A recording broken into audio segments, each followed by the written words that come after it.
What is going on, guys? Liz over here with Pantry Chat, and we have a question today. So how do we use this food? Like, what do we really do with it? I will be making some like cooking videos soon, but I figured before that, let's just go ahead and talk about it. I want to first say that I don't really can anything that we're not gonna eat because that would just be a waste of time, and I strongly suggest don't just find a recipe and make it. Make sure it's something you know you're gonna love and eat. How do we use this stuff? Honestly, I think that we just use it. This is like a grocery store. Like I would go out to the grocery store and buy hot sauce or sweet and sour, corn salsa. I would buy chili. I would buy pickled peppers. I would already buy barbecue sauce and ketchup, relishes, pasta sauce. A lot of the stuff is things that I would actually go to the grocery store and just buy with pickles. I mean, none of it's really different. There's a couple things, maybe like bruschetta in a jar, but honestly, you can buy that too. Some of the jams. I mean, I do have celery this way, so that's a little odd maybe, but if I need that, I'll just put it in a soup or strain it and just put it in the food processor. But a lot of the food, I know it looks foreign maybe because it doesn't have any labels, but honestly, I don't really make anything that's like odd. That being said, I think we should just start at the top. Everything on the top is pickled up to like here. Pickled green beans to me are better than pickles. We know that we use all the pickled stuff as just like side dishes. Pickled peppers I use in recipes, but mostly all that stuff is just side dishes. I also have salsa and then what I call flavor, and the flavor is ketchup and like a hot sauce. So obviously we know we use that as a condiment. This is an enchilada sauce, so I make my own of that, and we use it when we're making enchiladas, and a lot of times we do it with this chicken. Now the chicken is best used like a pulled chicken. A lot of time I use that pulled chicken with the Tobago sauce, which is like a kind of like a red hot, but has like a sweeter flavor. And then the barbecue, a lot of times I'll use with that chicken, or I have beef or lamb that I will also use that barbecue with. Other couple condiments that we love are these hot apples or regular apple and onions, and then pickled onions are really good, and we use those a lot for condiments.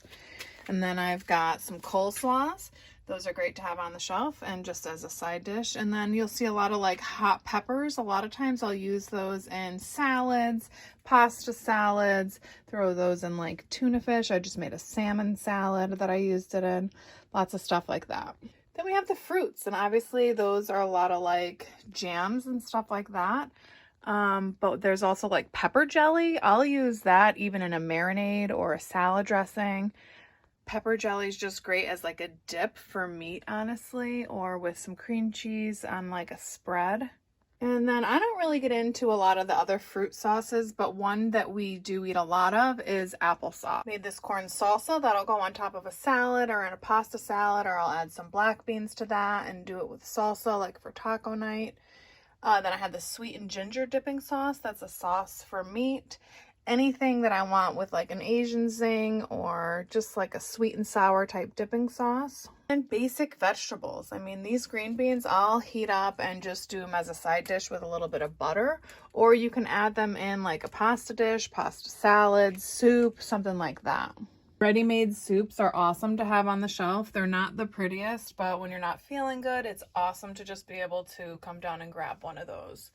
Same thing with meat. I mean, this taco meat doesn't look awesome, but on a night that you're about to order takeout, I mean, it's nice to know that you can just always make a quick taco meal or have something like pulled chicken.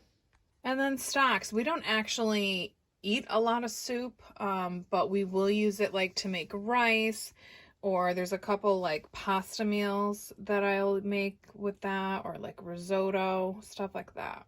Then I've got some brine that was extra that's nice to have on the shelf for just grabbing things fresh out of the garden and being able to pickle that.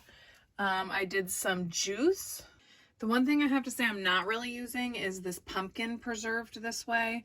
I had done like a pumpkin butter, which was really good, but that's gone, and I should have just gone ahead and turned everything into pumpkin butter.